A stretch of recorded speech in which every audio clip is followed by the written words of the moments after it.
Which metamorphic stage is responsible for dispersal and reproduction? I'm throwing this one to you. Which stage of metamorphosis do you think is responsible for reproduction and dispersal? Anyone? Of course, the adult stage. It is only the adult that can lay egg. That is reproduction. It is only the adult also that can actually leave their colony and migrate to another colony. That is dispersal. So it is the adult stage that is responsible for dispersal and reproduction. Adult, the correct answer is option D. Let's go to the next one. Which event is unique to meiosis? Now we are talking about cell division. We have two types of cell division, don't we? We have the mitosis and of course we have the meiosis. Now mitosis is that kind of cell division that usually occurs in somatic or body cells. And during mitosis, how many daughter cells are produced? Two. And the two daughter cells are going to be genetically identical to the parents. And not only that, mitosis helps in a lot of ways. Number one, mitosis helps in the production of new cells to replace when the person is injured. For example, mitosis helps in the healing of wound. Mitosis helps in the repair of dead or worn out cells and tissues in the body. And don't forget, there are four stages in cell division. You have stage, you have the G2 stage, and then of course, you have the M stage. Now, what do each of them mean? The G1 stage stands for gap 1. That's what the G stands for. Gap 1 stage. Now, what happens is the increase in size of the cells as the cells prepare for the duplication of the DNA. Now, during S phase, the S stands for synthesis phase. It is during S phase that duplication of chromosomes occur. What does it mean? During S phase, two copies of the chromosomes are made so that the two copies can go into the two daughter cells at the end of mitosis. Or how many daughter cells are produced in mitosis? Two. So the two copies of chromosomes from the parent that will go into each of the two daughter cells are going to be made during duplication of chromosomes that occur during the S phase. So if you come across question asking you that during cell division, duplication of chromosome occurs at A, G1, B, S phase, G2, and the like, it is during the synthesis stage called the S phase that duplication of chromosome occurs. And of course, after the S phase, and this is how they are arranged, because you could be asked that which stage follows the S phase. For example, the stage immediately after G1 stage is the synthesis phase. The stage immediately after the synthesis phase is the G2 phase. And what is the G2? G2 stands for gap 2 phase. And the same thing that happens, it is the development, the growth of cells that occurs in G1 stage that continues in G2 stage as the cell is now getting ready for the mitosis rather. And the M phase, as you can predict already, is the mitosis stage. That is where the prophase, the metaphase, the anaphase, and the telophase now begins to occur. And at each of these stages, you must know what occurs in them. At prophase stage, what happens? The chromosomes will become condensed so that they become more visible. The chromosomes condense, they become thicker and shorter, they become more visible. Not only that, the nucleolus actually dissolves. All right, and then at metaphase, what happened? The chromatids, they arrange themselves at the equator. That's the major occurrence at metaphase. The chromatids or sister chromosomes arrange themselves at the equator. And what about at anaphase? A lot of things happen at anaphase. The chromatids now they separate from each other, or the homologous chromosomes they separate from each other. Some begin to move to the south pole, and some begin to move to the north pole. And don't forget, the shortest stage during cell division is anaphase. They can ask you that as well, that which of the following stages is the shortest during cell division. Don't forget we have prophase, anaphase, prophase, metaphase, anaphase, and telophase. Out of the four of them, the stage that is shortest is the anaphase. And of course, we have the telophase, which is the last stage.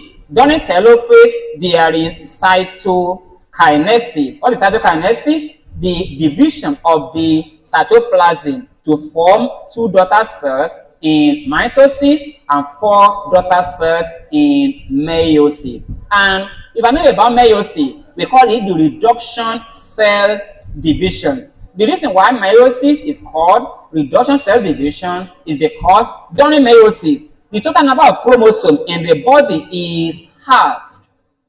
In terms of mitosis, diploid number of chromosomes are produced.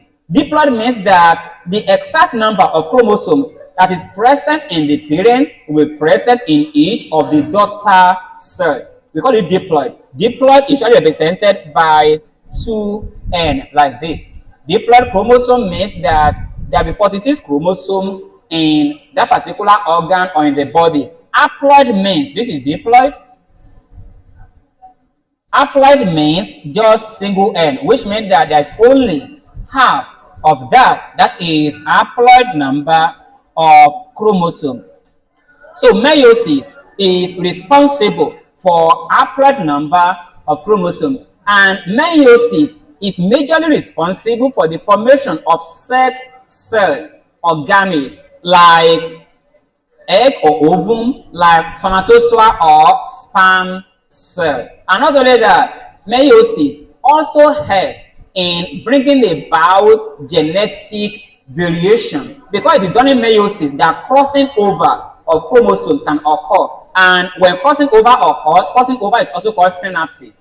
When crossing over occurs, the chromosomes can actually exchange genetic material, and because of that, the daughter cells, the 4 daughter cells that will be formed, will be genetically different from their parents, and that will make them to be more able to survive. It will enable them to be more resistant to diseases and microorganisms, and more suitable to survive in an environment. So let's take a look at this. Which event is unique to meiosis?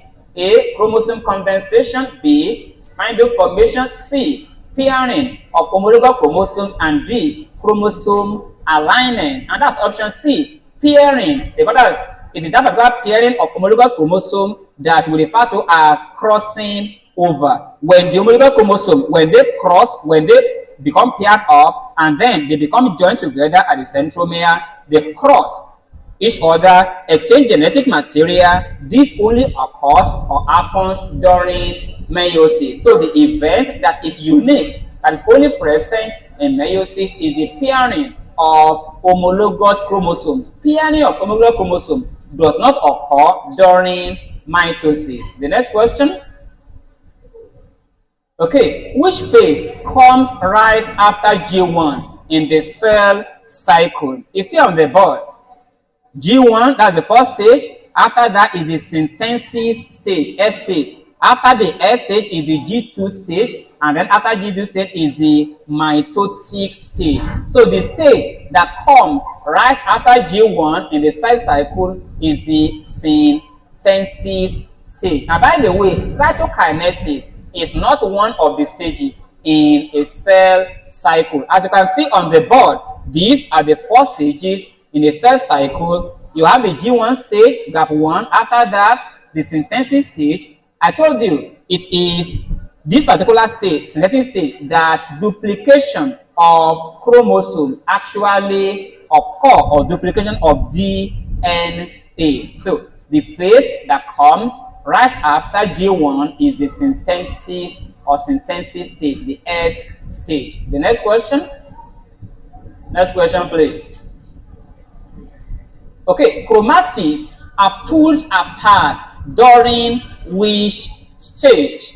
Chromatids are pulled apart in anaphase. It is at anaphase that the chromatids are pulled apart, and then part of the chromatids go to the north pole and then part go to the south pole. Don't forget, at metaphase, the chromatids will line up at the equator, but at anaphase, they will pull apart, and then the certain chromatids go up into the south pole and the other chromatids go into the north pole. So that's for that. Let's go to the next one.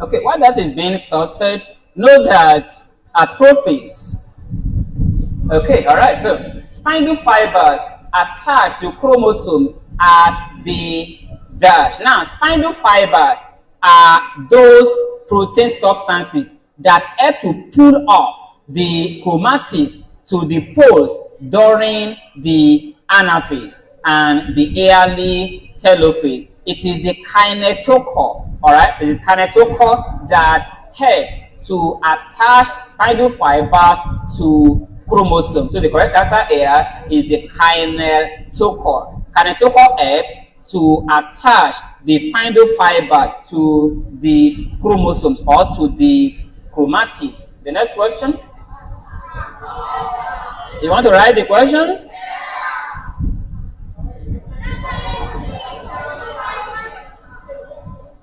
Okay, so number 20 now, it says, which of the following is not a part of interphase? Which of the following is not a part of interphase? The first three stages of cell division are part of the interphase. What are the first three stages of the cell cycle? The G1 stage, the synthesis stage, and the G2 stage. So when they are asking for the resting stage, it is the first two stages out of the four stages in cell cycle. There are four stages in cell cycle, as you can see them on the board. The gap one stage, that's when the cell become bigger and increase in size. And then the S stage, that's when the DNA replication occurs. And then the gap two stage, that's where the growth of the cell continues. So G1, S stage, G2, these are the three stages that make up the interphase. The only stage or the only phase that is not part of the interphase is the mitosis stage, which is the M stage. So please take note of that. So which of the following is not part of the interphase? That would be the mitosis stage. That is the M stage. Number 21.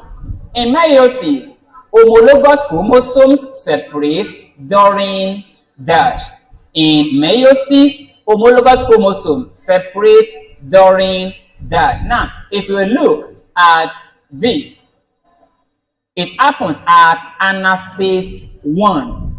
Chromatids, the same stage where chromatids actually separate and they become pulled to opposite poles, is anaphase 1 in meiosis. That same stage, that's when the homologous chromosomes separate. So homologous chromosomes separate during anaphase 1.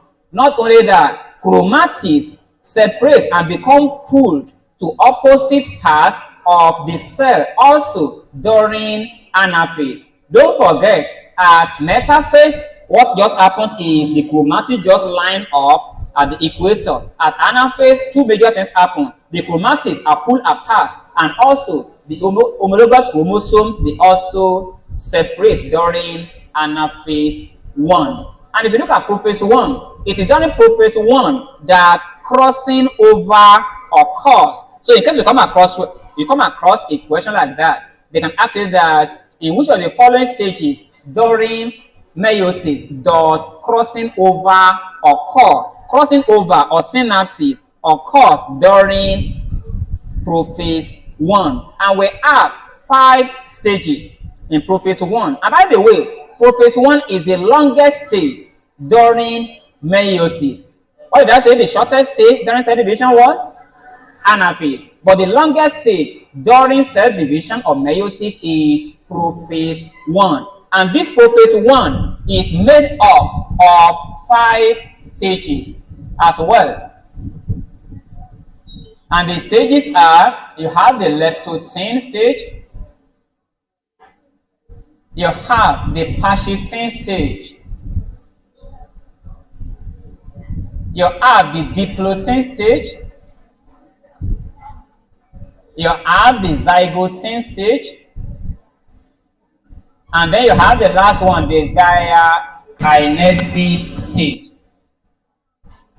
So in case you come across question asking you which of the following is not part of prophase 1, or which of the following stages is not found in prophase 1, these are the 5 stages in prophase 1: leptotin stage, the pachytin stage, the diplotin stage, the zygotin stage, and of course diakinesis. And it is during this zygotin that synapses actually happen. Synapses or crossing over, it occurs at zygotin stage. Or at times they can ask you, at which of the following stages in meiosis is synaptonema complex formed? Now, even from the word synapses, all right, that's where the word synaptonema complex comes from. So synaptonema complex is formed during zygotin. So please take note of that. Prophase 1 is the longest stage in meiosis. Not only that, prophase 1 is further divided into 5 stages. And the 5 stages are on the board: the pachytin, the leptotin, the diplotin, the zygotin, and of course the diakinesis. Let's go to the next question. The term synapses refers to dash. You should be able to tell me this. What did the answer here? Chromosome duplication, chromatic separation, pairing of homologous chromosome, cell plate formation. Say that again. Pairing of homologous chromosomes. It is when homologous chromosomes actually pair up. They say, well, the meaning of pairing, you understand, when they become 2 and they pair up and they become joined here at the centromere. That is what we refer to as synapses or crossing over. You can see this chromosome crosses over this chromosome to become joined at the centromere. It is actually the crossing over. This place where they cross over, they will interchange genetic material there. That's what causes or bring about genetic diversity. And that's one of the advantages of meiosis.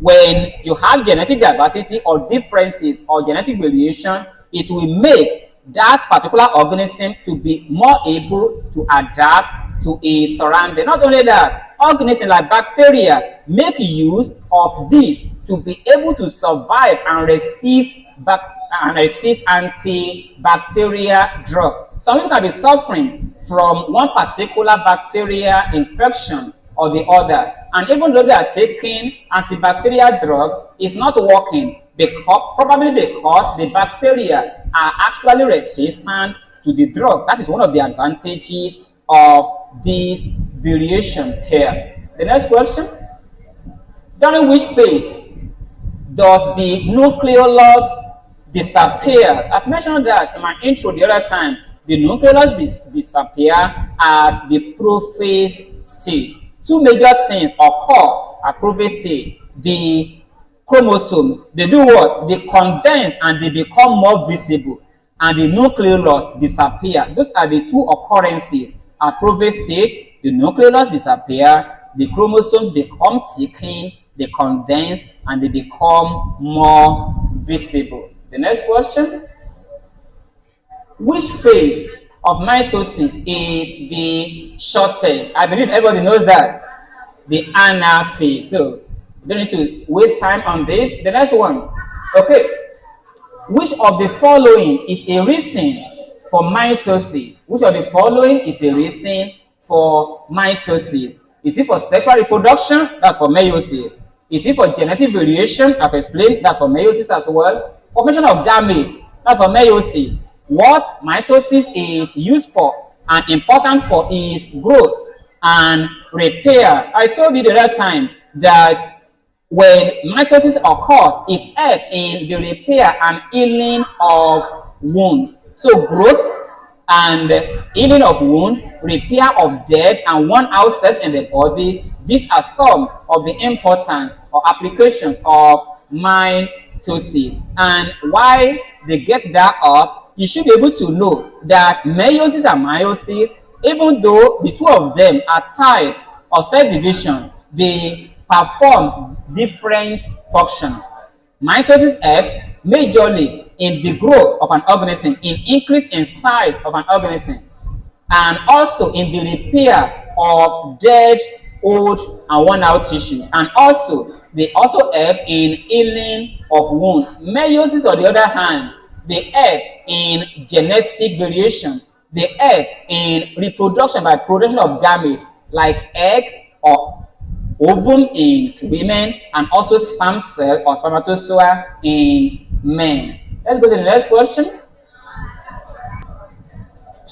Chromatin condenses into visible chromosomes during dash. That would be prophase as well. I've mentioned that the chromosome become condensed, they become more visible during prophase, and then nuclear loss also disappear during prophase as well. If you're looking at telophase, that's the end stage. That's the last stage during cell division. What happens? There are two major things that happen at telophase. Number one, there is cytokinesis. The cytoplasm will divide into two during mitosis or into four during meiosis. Another thing that occurs during telophase is the nucleolus that has disappeared at prophase will now reform in telophase. And also the chromosomes that has condensed at prophase will now become less visible at telophase. Number 27 now.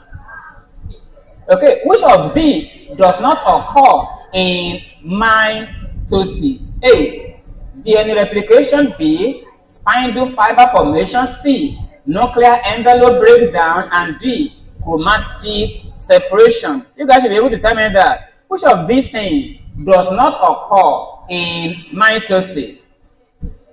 Of course, DNA replication. If you look at the board, I told you that DNA replication occurs at what stage? At the synthesis phase, and the mitosis stage is still here. So the replication of DNA occurs at the S phase, not in mitosis. The next question now. Okay, which structure divides during cytokinesis? I just mentioned that few moments ago. What did the answer here? You've forgotten? The cytoplasm. That is even the meaning of cytokinesis.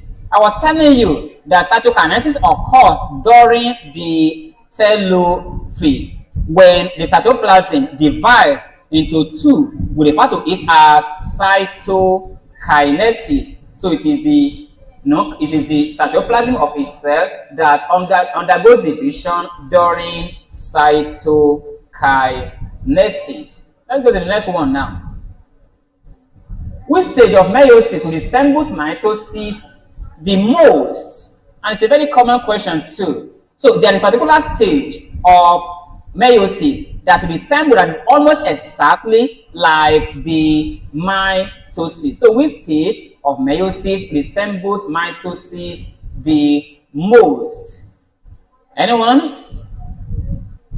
Would it be prophase 1 or metaphase 1 or maybe meiosis 2 or meiosis 1? It is the second meiosis that behaves exactly, that is almost exactly identical to mitosis. Meiosis 2 is identical, resembles most mitosis. So the stage in meiosis that resembles mitosis most is the second meiotic division. That's another name for meiosis 2. Don't forget, meiosis occurs in two stages.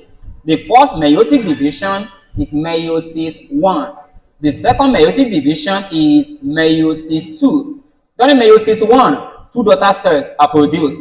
During meiosis 2, two daughter cells are produced. That is why in all, 4 daughter cells are produced. If you compare that with mitosis, there is only one mitotic division. There is no mitosis 1 and mitosis 2. No. That's why you only have production of only 2 daughter cells. So it is meiosis 2 that resembles and identical to mitosis. Let's go to the next one.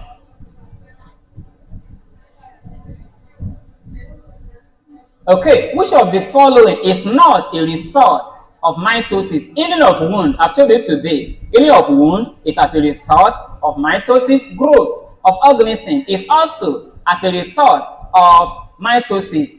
Gamete formation is as a result of what? Of meiosis. And then replacement of dead cells is as a result of mitosis. Replacement of dead cells, replacement of worn-out cells, replacement of old cells, all of them as a result of mitosis. But formation of gamete is formed. Gametes are formed during meiosis. That is why gametes are always haploid in nature. So, for example, sperm cell will only have 23 number of chromosomes in it. Egg will only have 23 number of chromosomes in it. For example, during reproduction, you have a man with XY chromosome, and then you have a woman with XX chromosome. During sexual reproduction, the Y chromosome can be released from the man, and because chromosomes are haploid in nature, the Y chromosome will contain 23 number of chromosomes. The X chromosome is released from the woman. Not only that, the X chromosome, the chromosomes in gametes, either in sperm cell or in egg, are haploid. It will also contain 23 number of chromosomes. In this particular offspring now, XY chromosome tells you it's going to be male, will now contain 23 plus 23 number of chromosomes, making 46. So please take note that in the body, in body cells, there are 46 number of chromosomes in cell. But in gametes, like in sperm cell, there is 23 number of chromosomes, haploid number. In egg or ovum, there is 23 number of chromosomes as well. The next question. Okay, it's similar to what I was talking about earlier. A human skin cell contains 46 chromosomes. After mitosis, each daughter cell will contain A, 23, B, 46, C, 92, and D, 12. Don't forget, during mitosis, there is no division of chromosome. The same number of chromosome in the parent will be the same number of chromosome in the daughter cell. So which means if a human skin cell contains 46 chromosomes, after mitosis, that same 46 number of chromosomes will be present in the 2 daughter cells. It is only in meiosis that the number of chromosomes in the daughter cell in the gamete or ovum can be lower, but in mitosis, the number of chromosomes remains the same. It never changes. The 32nd question. In meiosis, genetic variation is introduced during dash.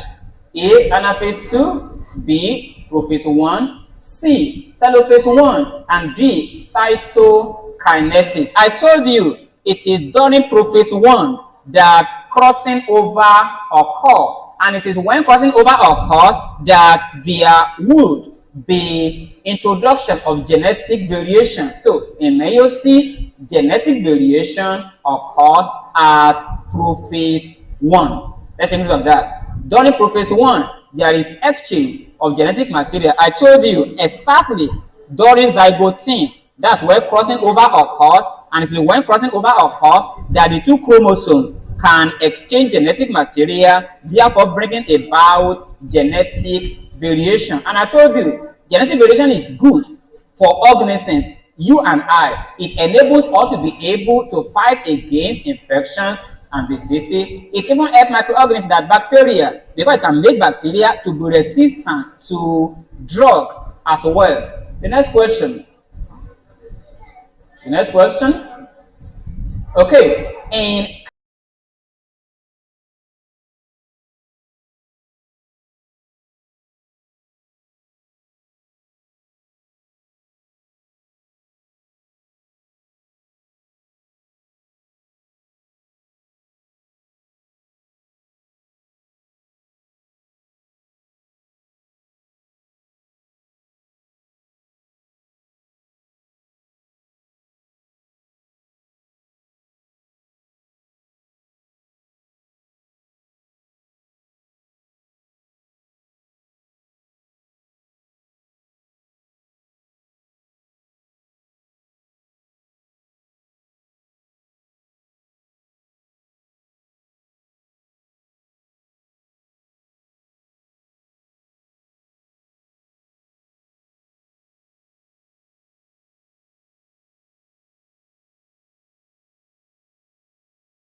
able to adapt to cold environment or weather conditions because of the presence of both the fat layer and dense feathers. The next question.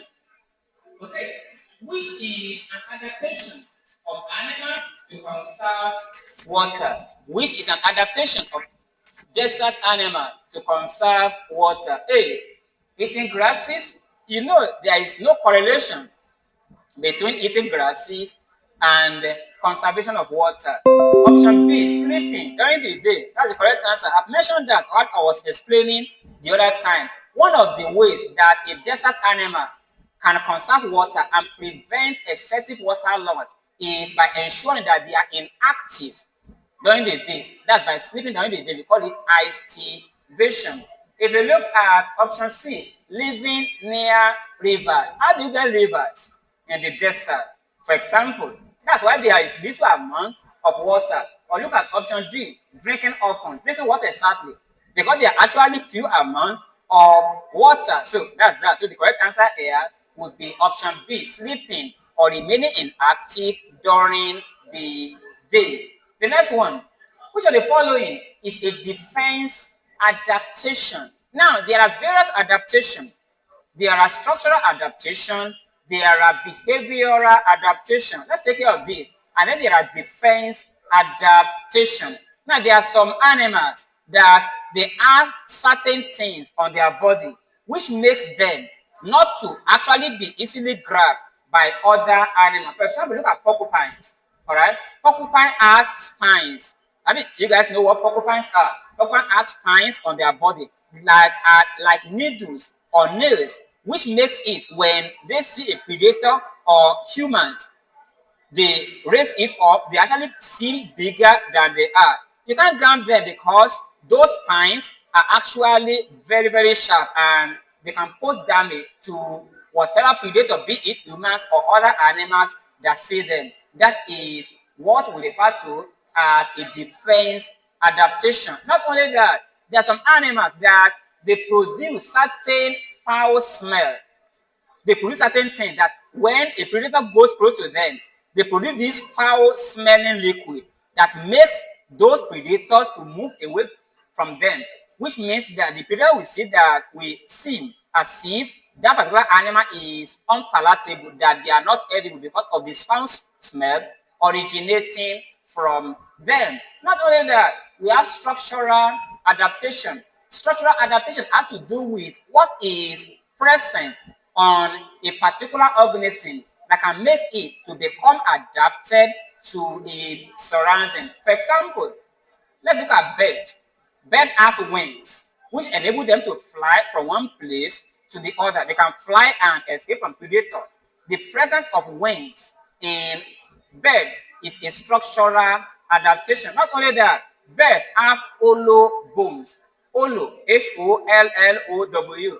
The bones are not dense, they are hollow. There is air inside. The hollow bones makes it easy for bird to be able to fly. So the presence or the possession of hollow bones in birds is an example of what we call structural adaptation.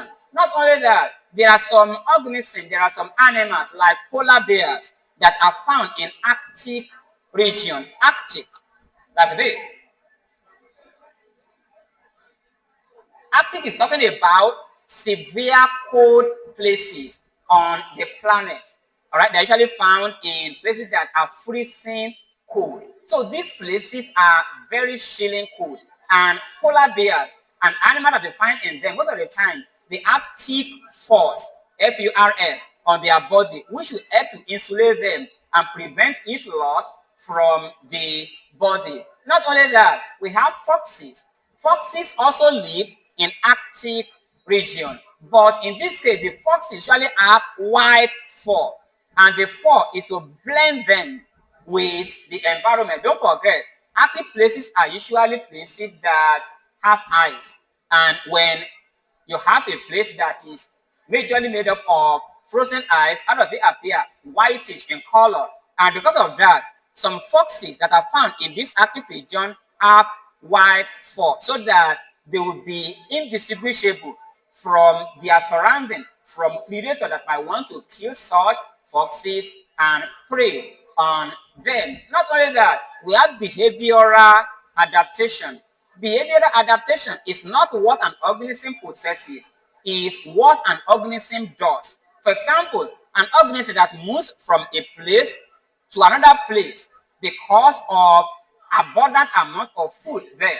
If an organism moves from place, I mean from a point A to point B, because there is higher amount of food in point B, that is behavioral adaptation or structural. What an organism does to adapt itself is behavioral adaptation.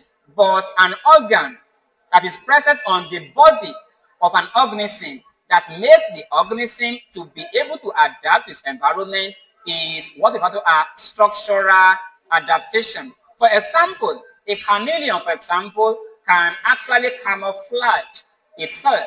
It can take the color of the environment where it belongs to. It can blend in with the color of the leaf or of the tree where it is present. That is an example of a structural adaptation, because it can use some chromatophore pigment on a skin to actually produce a color similar to that of the environment. Not only that, what about something like a zebra?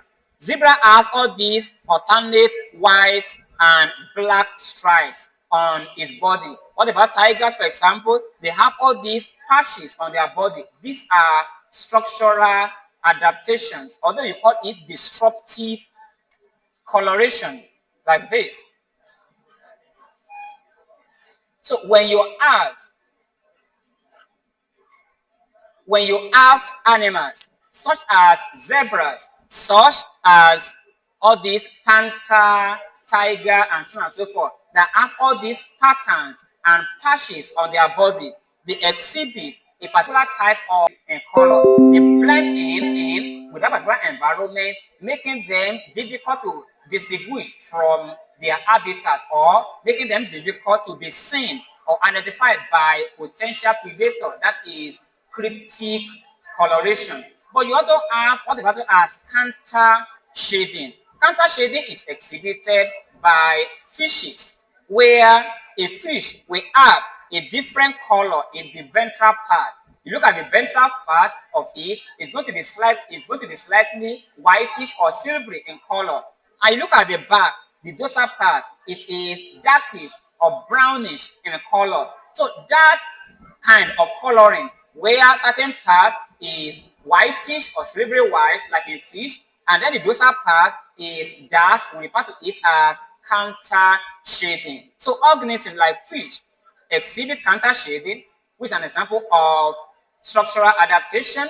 Organisms like chameleon, organisms like snake, they exhibit cryptic coloration because the color on their body can blend them in with their environment, making them difficult to be identified from their habitat by potential predators.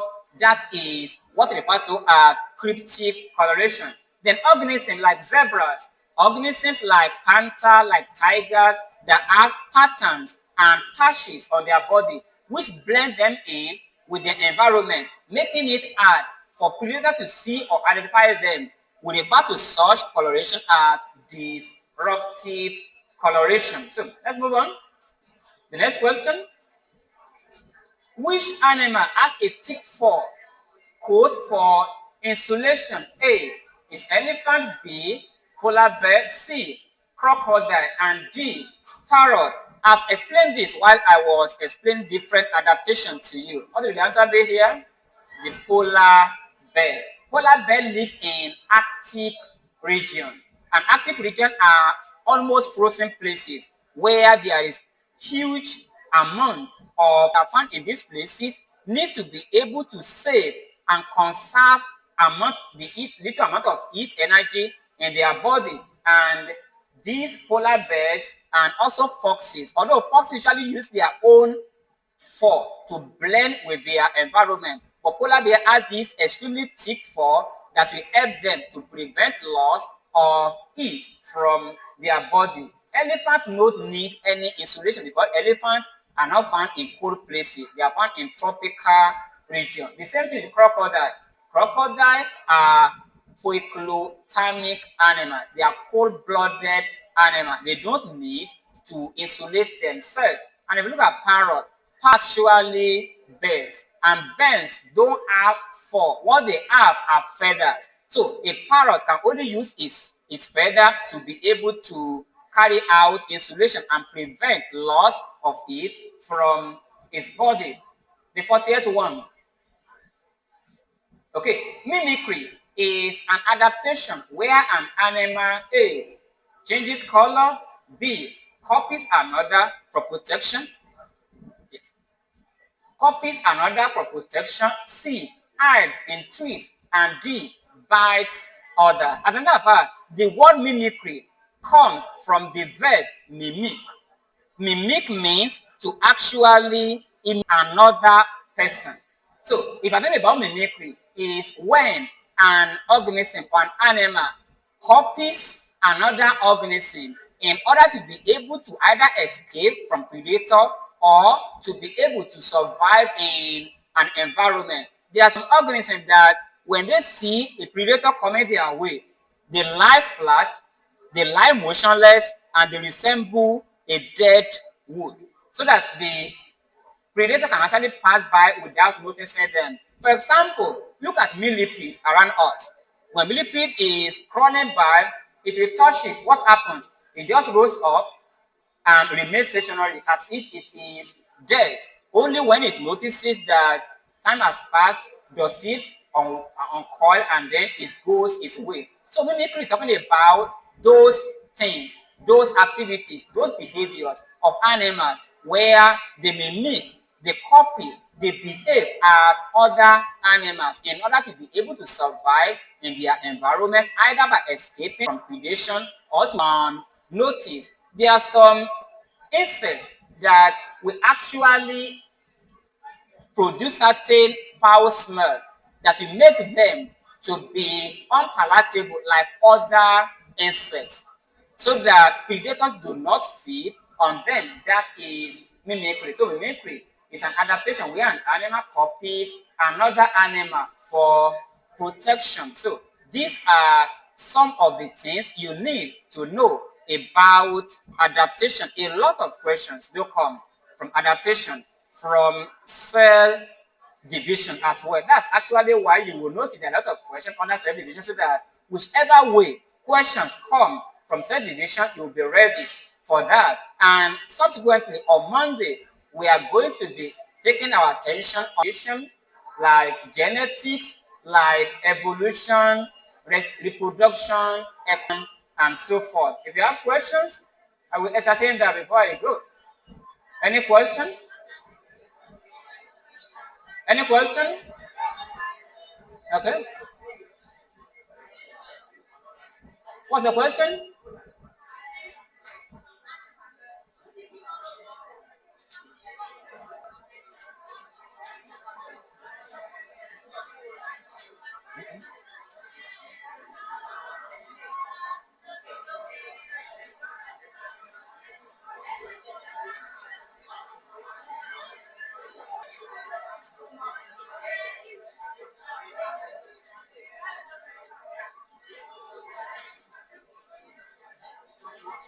The animals that give out foul smell, if you can state out the example so that we can know.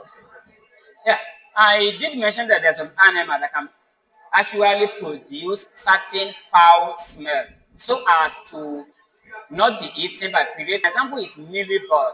She was asking if I can give example of that mealybug like this. Mealybug. A mealybug is the major example of an insect. It produces a foul smell. When such foul smell are produced, when a predator comes closer and persists and detects such a foul smell, it moves away from it, seeing it as being unpalatable and not something that can be killed and eaten. So that's an example, that's a major example of such an organism, mainly bug. Any other question? I can entertain you one more. Any other question?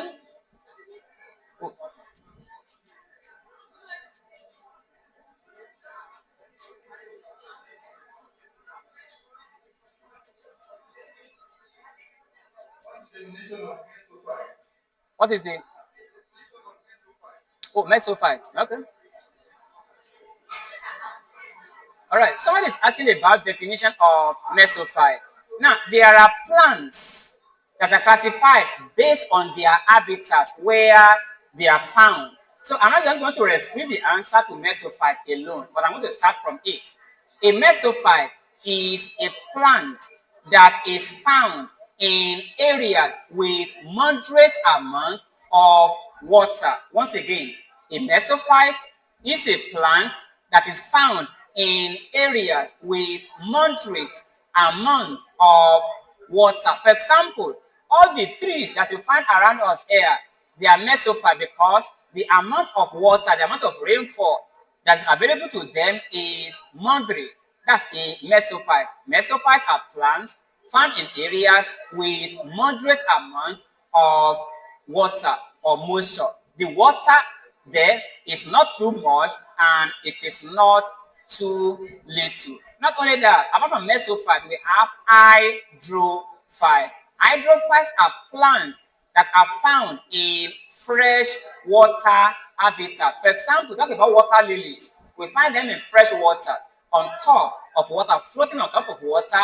That is hydrophyte. These are plants that are found in fresh water habitat. And then we have halophytes. Halophytes are plants that are found in aquatic habitat with high salinity. The plant that you find in oceans, for example, oceans have high salinity, they have high salt content. So plants that are found in water bodies or in areas where there is high salt content, that is halophyte. Not only that, we have xerophyte. Xerophyte are plants that are found in desert or in area with limited amount of water. Those plants that are found in desert, in areas, arid area with very little or no amount of water, they are called xerophyte. Example of xerophyte is cactus. The plural of cactus is cacti. You have cactus around us. Even here in Ekiti, here you have them. People plant them in their houses. They can withstand high amount of drought, whereas other plants can dry due to lack of water. Cactus can survive with little or no amount of water. That's why they are found in desert and arid areas. And the last type of plant you talk about are psammophyte. Psammophyte are spelled like this.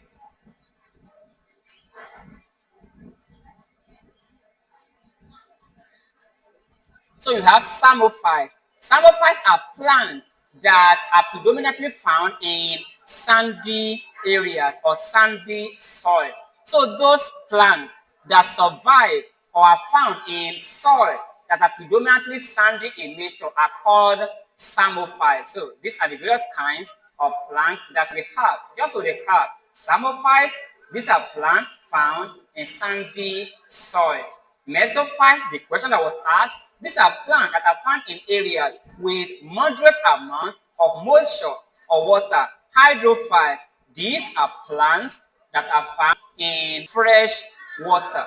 And halophytes, these are plants that are found in water of high salinity, water with high salt content. And then we have xerophytes. These are plants that are found in areas like desert with little or no amount of water. Another question? Feel free to ask questions if you have any question at all. Any other question? Okay, so I think in the absence of no